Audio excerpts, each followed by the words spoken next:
তারকেশ্বরে BJP নেতা গণেশ চক্রবর্তীর উদ্যোগে গণ ভাইফোঁটায় রাহুল সিনহা সহ একাধিক হেভিওয়েট নেতা। গণেশ চক্রবর্তীর গণ ভাইফোঁটা উৎসবে উপস্থিত হলেন রাহুল সিনহা। আজ আরামবাগ সাংগঠনিক জেলার বিজেপির সহ সভাপতি গণেশ চক্রবর্তীর উদ্যোগে গণ ভাইফোঁটা অনুষ্ঠিত হলো তারকেশ্বরে। এদিন তারকেশ্বর থানার অন্তর্গত চাপাডাঙ্গা কলেজ পাড়ায় নেতাজি প্রাথমিক বিদ্যালয় প্রাঙ্গণে গণ ভাইফোঁটা উৎসব অনুষ্ঠানে বিশেষ অতিথি হিসেবে উপস্থিত ছিলেন রাজ্য বিজেপির হেভিওয়েট নেতা রাহুল সিনহা, আরামবাগ সাংগঠনিক জেলার বিজেপির সভাপতি সুশান্ত কুমার বেরা, আরামবাগ বিধায়ক মধুসূদন বাগ, আরামবাগ সাংগঠনিক জেলার বিজেপির সম্পাদিকা পর্ণা আদক সহ জেলার এক ঝাঁক নেতৃত্ববৃন্দ এবং এলাকার অসংখ্য মানুষ। অনুষ্ঠানে বক্তব্য রাখতে গিয়ে নারী সুরক্ষায় পশ্চিমবঙ্গের মহিলাদের ব্যাগে লঙ্কা গুঁড়ো রাখার নিদান দিলেন রাহুল সিনহা। পাশাপাশি তিনি আরও কি বললেন তা দেখে নেব। চাপাডাঙ্গা থেকে সন্দীপ হালদারের রিপোর্ট, আরামবাগ টাইমস। তাকে কিন্তু দেয়া হবে না, আমি নিজে লাইনে থাকবো। যে আজকে সারা পশ্চিমবঙ্গ জুড়ে ধর্ষণ এবং গণধর্ষণ চলছে, আর এই গণধর্ষণের প্রতিবাদে আমাদের গণ ভাইফোঁটার প্রয়োজন আছে। কারণ আজকে ভাই বোনের মধ্যে যে সম্প্রীতি, যা আমাদের মধ্যে একটা ভালোবাসা, তো সেই ভালোবাসা আজকে নষ্ট হতে চলেছে। সবাইকে বলছি আপনারা বসে যান। নেতাজি প্রাইমারি স্কুলে অনুষ্ঠিত আজকের এই গণ ভাইফোঁটার অনুষ্ঠানে সর্বাগ্রে আমি ধন্যবাদ জানাবো গণেশ চক্রবর্তীকে, যে গণেশ চক্রবর্তীর লাগাতার সমাজ সেবার সাথে সাথে রাজনীতির ঊর্ধ্বে উঠে এমন একটি সাংস্কৃতিক এবং সামাজিক কার্যক্রম আমাদের সামনে উপস্থাপিত করেছে। এই অনুষ্ঠানে উপস্থিত এলাকার এমএলএ, আরামবাগের এমএলএ মধুসূদন বাগ, উপস্থিত জগন্নাথ দা, এখানকার মণ্ডলের সভাপতি এবং অন্যান্য গণেশ চক্রবর্তীর সাথে যারা এই কার্যক্রমে যুক্ত আছেন, তাদের সবাইকে আমার পক্ষ থেকে নমস্কার এবং গৈরিক অভিনন্দন জানাই। আর আপনারা যারা বিভিন্ন প্রান্ত থেকে এখানে এসছেন, মা বোন এবং যে সমস্ত ব্যক্তিরা, তাদের সবাইকে শুভ বিজয়া এবং দীপাবলির অনেক অনেক শুভেচ্ছা এবং নমস্কার আমার পক্ষ থেকে আপনাদের জানাচ্ছি। এই গণ ভাইফোঁটা থেকে গণ ভাইফোঁটায় ট্রান্সফার হয়েছে, আর এই ট্রান্সফার হওয়াতে বহু মানুষ একসাথে এতে যুক্ত হয়েছে। এলো কি করে ভাইফোঁটা? আপনারা সবাই যমরাজাকে তো জানেন, যমকে জানে না এমন কেউ নেই। কারণ পাপ করলে যমরাজার বিচার হয়ে নরকে যেতে হয়। যমরাজা বিচার করে স্বর্গ নরকে পাঠান। সেই কারণে মৃত্যুর দেবতা হচ্ছে যমরাজা। আর যমরাজার যে বোন, যে যমুনা নদী আপনারা জানেন, গঙ্গা যমুনা, সেই যমুনা নদী হচ্ছে, যমুনা হচ্ছে আপনার যমরাজার বোন। আপনারা জানেন যমরাজাও সূর্যদেবের পুত্র, যমুনাও সূর্যদেবের পুত্র। আবার যে শনি ঠাকুরকে চরম ভয় পান, তিনিও কিন্তু সূর্যদেবের পুত্র, অন্য স্ত্রীর পুত্র, অতএব দেবী ছায়ার পুত্র। অতএব এই সূর্যদেব আর এই যমুনা ভাই বোন।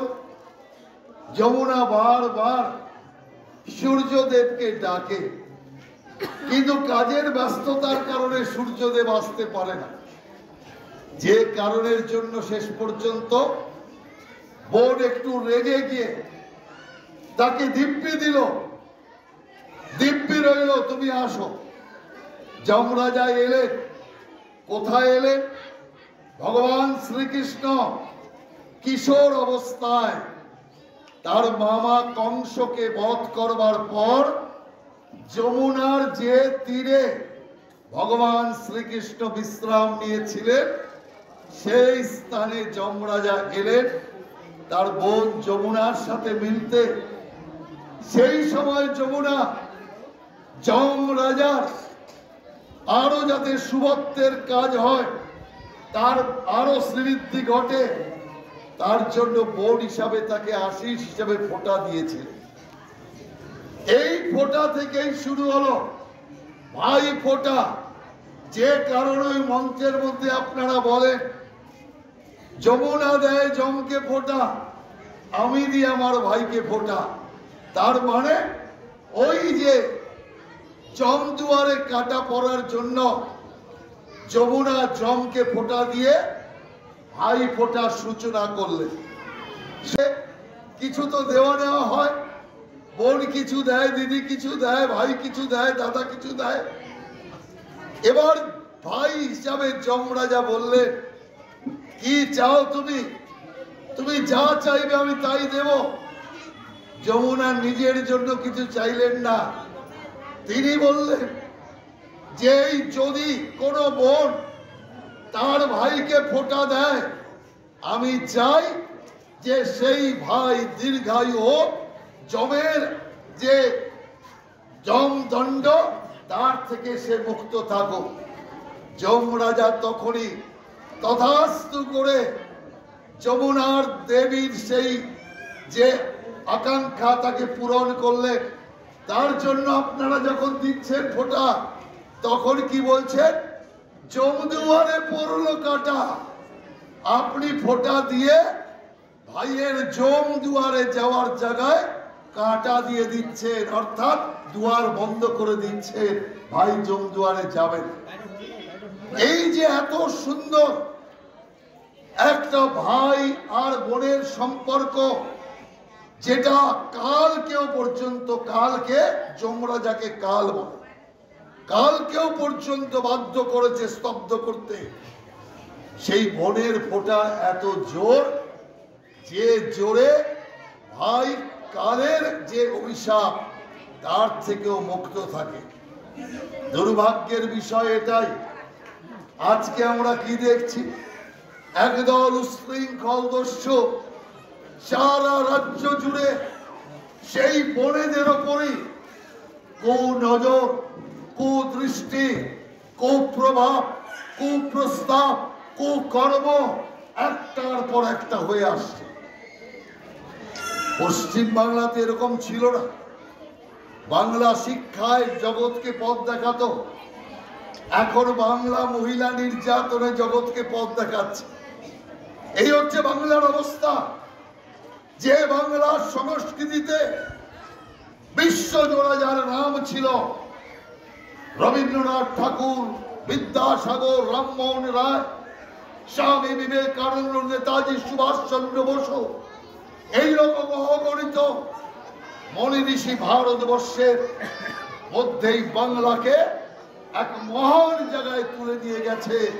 যে বাংলা সারা ভারতবর্ষের কাছে আজকে এক বিরাট দৃষ্টান্ত। চৈতন্য মহাপ্রভু, তাকে নিয়ে বিশ্বে রিসার্চ চলছে। রামকৃষ্ণ, তাকে নিয়ে সারা বিশ্বে রিসার্চ চলছে। স্বামী বিবেকানন্দ তো সারা বিশ্বে ছেয়ে গিয়েছে। আজকে বিদেশি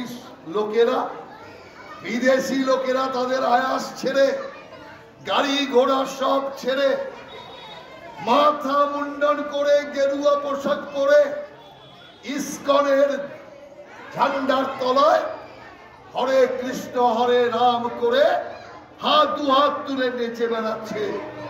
বিদেশি লোকেরা বুঝতে পারছে যে এখানকার সংস্কৃতি, এখানকার সভ্যতা, তা হচ্ছে সত্য, আসল সত্য, ভোগবাদের কোনো দাম নেই।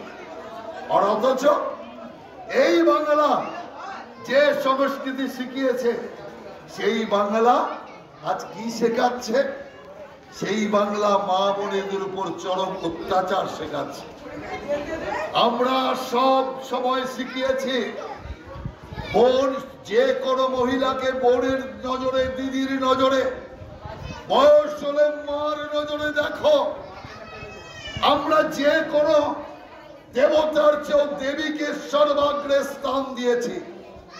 আপনি দেখুন, দুর্গা মা গেলেন কদিন আগে, মহিষাসুরকে সে বাবা ভোলানাথ বধ করতে পারেনি। স্বয়ং নারায়ণ যে এত অসুর বধ করেছে, তিনি মহিষাসুরকে বধ করতে পারেননি। ব্রহ্মা সহ কোন দেব দেবী বধ করতে পারেনি। বধ করলেন কে? মা দুর্গা, মা মহিলা। অতএব মহিলা শক্তির জাগরণের ইতিহাস বাংলার সাথে যুক্ত।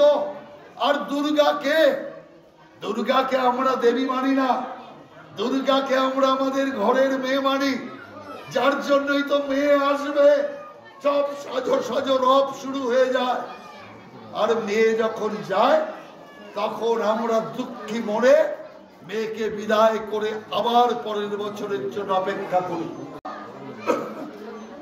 সারা বিশ্বে দেবী হিসাবে পূজিত হলেও আমরা আমাদের ঘরের মেয়ে হিসাবে তাকে দেখেছি। দুদিন গেল কালী পুজো হলো।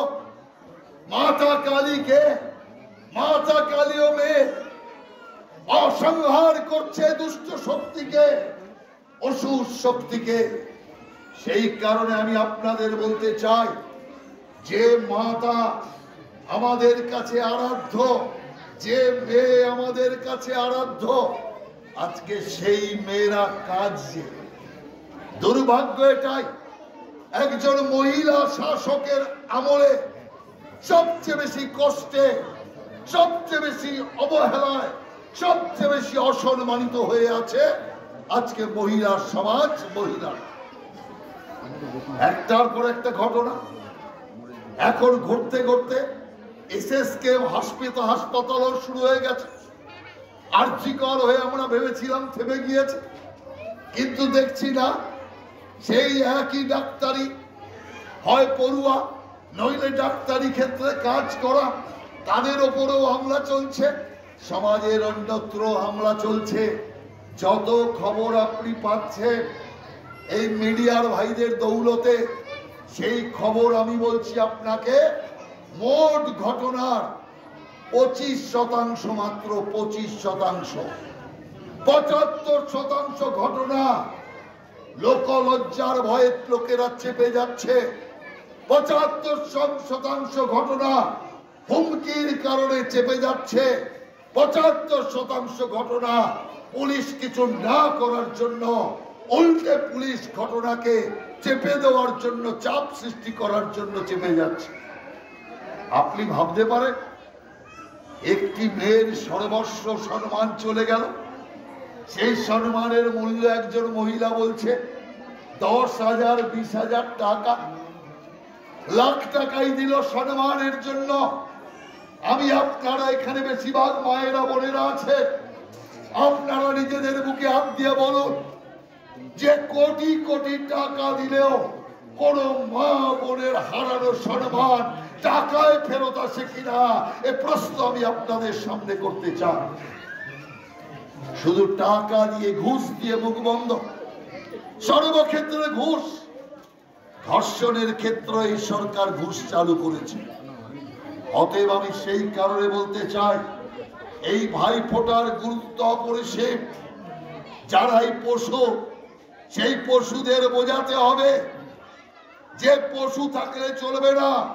মানব যখন জীবন যখন পেয়েছ, তো মানুষ হও, ভাই হও, কোনো কারো দাদা হও, কোনো মায়ের সন্তান হও।